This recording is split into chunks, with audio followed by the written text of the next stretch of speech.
لیکن اگر کوئی شخص خود اپنے آپ کو جن چمٹانا چاہے، اب میں حدیث ایسی بیان کرنے لگا ہوں تو پھر آپ غور سے سننی ہے آپ نے۔ نبی علیہ السلام نے فرمایا کہ جب بندہ رات کو سو رہا ہوتا ہے، شیطان اس کی گدی میں 3 گرے لگاتا ہے، وہ جن، وہ شیطان اس کی گدی میں 3 گرے لگاتا ہے، اور اس پر اپنا جو دم ہوتا ہے، جو بھی وہ پھونکنا ہوتا ہے پھونکتا ہے، 3 گرے لگاتا ہے۔ نبی اسلام نے فرمایا کہ اگر وہ بندہ کھڑا ہو کے اللہ کا ذکر کرنے لگ جائے، دعا پڑھے الحمدللہ الذی احیانا بعد ما امات، تو ان حلت عقدہ، ایک گرہ کھل جاتی ہے، اور جب دوسری بار اس نے آگے جا کے وضو کیا تو دوسری گرہ بھی کھل جاتی، پھر جب نماز میں کھڑا ہو گیا تو تیسری گرہ بھی کھل جاتی، تو جن کا اثر ختم ہو گیا۔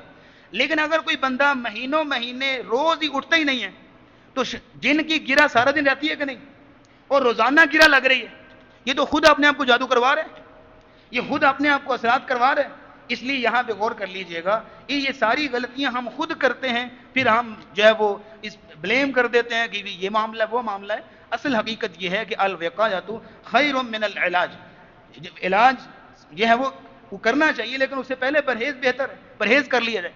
ایک صحابی عثمان بن ابی العاص رضی اللہ تعالیٰ نے بیان کرتے ہیں کہ ان کو رسول اللہ نے طائف کا گورنر بنایا۔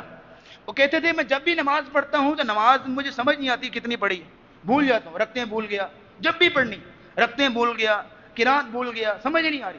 میں نے طائف سے سواری پکڑی اور مدینے آیا اور آ کے رسول اللہ کے سامنے گزارش کی، یا رسول اللہ یہ مسئلہ ہے۔ تو نبی کریم صلی اللہ تعالی وسلم نے فرمایا میرے قریب آؤ، یہ شیطان ہے، میرے قریب آؤ۔ آپ نے ان کے سینے پہ ہاتھ مارا اور 3 مرتبہ دھتکارا، اور پھر آپ نے کہا اخرج عدو اللہ، اے اللہ کے دشمن نکل، اس کو پریشان کر رہا ہے، تنگ کر رہا ہے۔ عثمان بن ابی العاص کہتے ہیں کہ میری عمر گزر گئی، اس کے بعد مجھے کبھی اس طرح کی کوئی کیفیت نہیں آئی۔ تو معلوم یہ ہے کہ جن کا چمٹ جانا اس پر اثرات ہوتے ہیں، لیکن یہ ہے کہ ان اثرات کے بعد اگر انسان جو ہے وہ علاج کرتا ہے، اپنے آپ کو یہ پرہیز اپنا رکھتا ہے، تو انشاءاللہ جو ہے وہ کسی قسم کی اس طرح کی کوئی کیفیت نہیں ہوگی۔ اور علاج میں، پرہیز میں کیا چیزیں ہیں؟ سب سے پہلے سورہ بقرہ، اقرؤوا سورۃ البقرہ، نبی اسلام نے فرمایا سورہ بقرہ پڑھو۔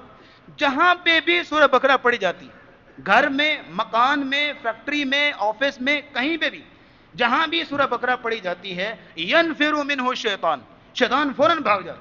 اگر دل سے پڑھی جائے، نیت سے پڑھی جائے، اور پہلے تو یہ ہے کہ شیطان کے لیے سورہ بقرہ موت تھی، اور بڑی معذرت کے لیے میں الفاظ بولوں گا، سورہ بقرہ ہمارے لیے موت بن گئی۔ اب 2.5 پاروں پہ کون پڑھے؟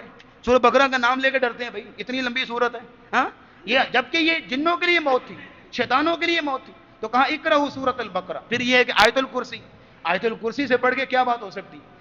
آیت الکرسی سے پڑھ کے کیا بڑا ویپن ہو سکتا ہے؟ پھر یہ ہے کہ قل اعوذ برب الفلق، قل اعوذ برب الناس۔ رسول اکرم صلی اللہ علیہ وسلم پہ جادو ہوا تھا کہ نہیں؟ ہاں ہوا تھا، تو کس طرح ٹوٹا تھا؟ قل اعوذ برب الفلق، قل اعوذ برب الناس۔ 11 گرے لگائی تھی یہودی نے، اللہ نے 11 آیتیں نازل کر دی، ایک ایک آیت رسول اللہ پڑھتے گئے، گرہ کھلتی گئی۔ تو اس سے بڑھ کے اور کیا علاج ہو سکتا ہے؟ کسی عامل کے پاس جانے کی ضرورت نہیں ہے، کسی عامل کے پاس جانے کی ضرورت نہیں ہے، کسی راقی کے پاس جانے کی ضرورت نہیں۔ آپ خود یہ چیزیں دم کریں، خود یہ چیزیں پڑھیں، اپنے بچوں کو سکھائیں۔ پھر آپ ایک یہ روٹین بنا لیں کہ ہر کام سے پہلے بسم اللہ کی عادت کبھی نہ چھوڑیں۔ جب بھی کوئی کام کرنے لگیں، اترنے لگیں، چڑھنے لگیں، کوئی گلاس پکڑنے لگیں، کوئی چیز جو ہے وہ چھوڑ، ہر وقت بسم اللہ۔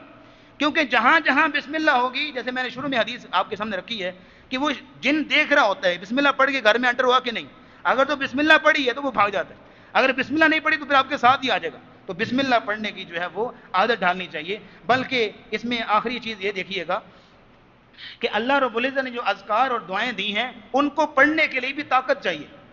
امام ابن تیمیہ رحمہ اللہ، خیر امام ابن تیمیہ رحمہ اللہ تو خود بھی یہ بڑا کام کرتے تھے، ان کا ایک بڑا کلینک تھا، اور ان کے شاگرد امام ابن قیم کہتے ہیں کہ ہمارے امام تو پہلے تو خود جا کے جن وغیرہ نکالا کرتے تھے، پھر ایک وقت ایسا ہوا کہ جنوں کے اندر ان کا تعارف ہو گیا، کسی کو بھیجتے تھے کہ بھائی ابن تیمیہ نے بھیجا ہے کہ اس کو چھوڑ دے، ہاں، وہ جو پیغام لے کے جاتا وہ چھوڑ دیتے تھے۔ ابن قیم رحمہ اللہ نے اپنی کتاب میں لکھا، تو ابن تیمیہ رحمہ اللہ نے کتنی خوبصورت بات کہی کہ جب ان کے پاس ایک بندہ آیا آ کے کہتا ہے کہ جناب یہ ساری چیزیں پڑھتے ہیں، سورہ بقرہ بھی پڑھتے ہیں، آیت الکرسی بھی پڑھتے ہیں، اثرات وہی ہیں۔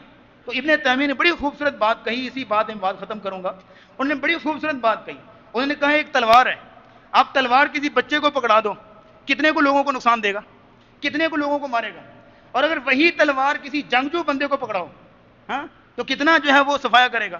اب قصور تلوار کا نہیں ہے، قصور تلوار کے چلانے والے کا ہے۔ بالکل اسی طرح قصور اذکار کا نہیں ہے، قصور اذکار کے پڑھنے والے کا ہے کہ نہ اس کے اندر یقین، نہ اس کے اندر توجہ، نہ اس کو سمجھ بوجھ، نہ اس کو جو ہے وہ دل میں خلوص اور اخلاص، بس یہ ہے کہ طوطے کی طرح رٹ لینے کلمات، ان سے کیا اثر ہونا ہے؟ تو اللہ رب العزت ہمیں ان چیزوں پر عمل کی توفیق عطا فرمائے، اللہ ہمیں اور ہمارے بچوں کو محفوظ فرمائے۔ وآخر دعوانا الحمدللہ رب العالمین۔